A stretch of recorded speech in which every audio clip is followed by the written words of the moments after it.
colors, mind-blowing grandeur of the sea, endowed with a thriving marine ecosystem, making it ideal for snorkeling and scuba diving. Just 30 to 40 minutes from the town proper, you will feel the enchanting vibe of the allure of Surip Beach. Yay!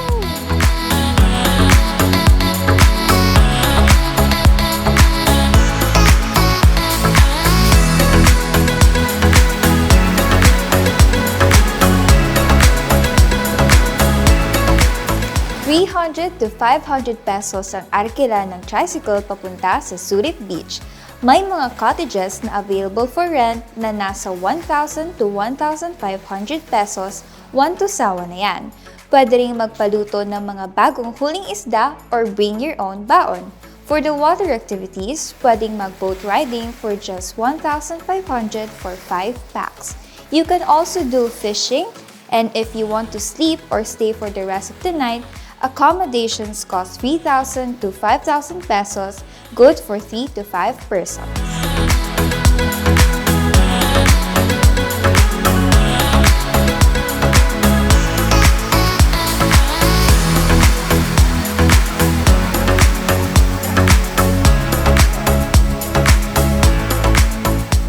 Binabantay namin, sir, yung mga bisita, inaalalayan, sir.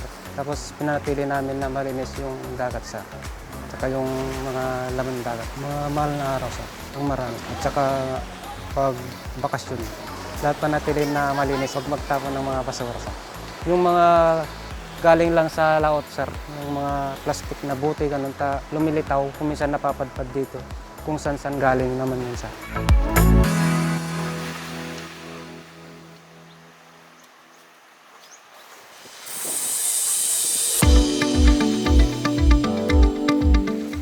Minutes away from Surip Beach and 30 minutes away from the town proper is the 15-foot-high Redeemer's Cross pilgrimage site, a version of Calvary Hill of Bani, Pangasinan, one of the most popular destinations, especially during Lenten season.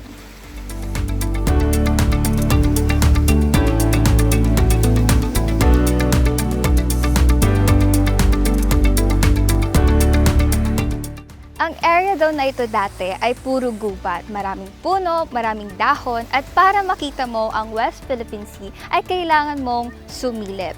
Doon actually nanggaling ang pangalan na Sitio Surip kung saan located ang Surip Beach.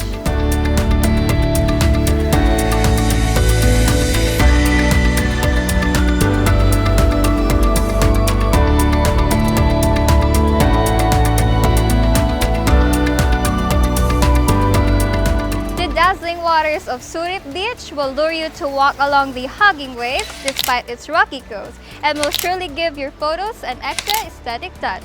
So make sure to take a lot of photos because these are memories that you will never forget.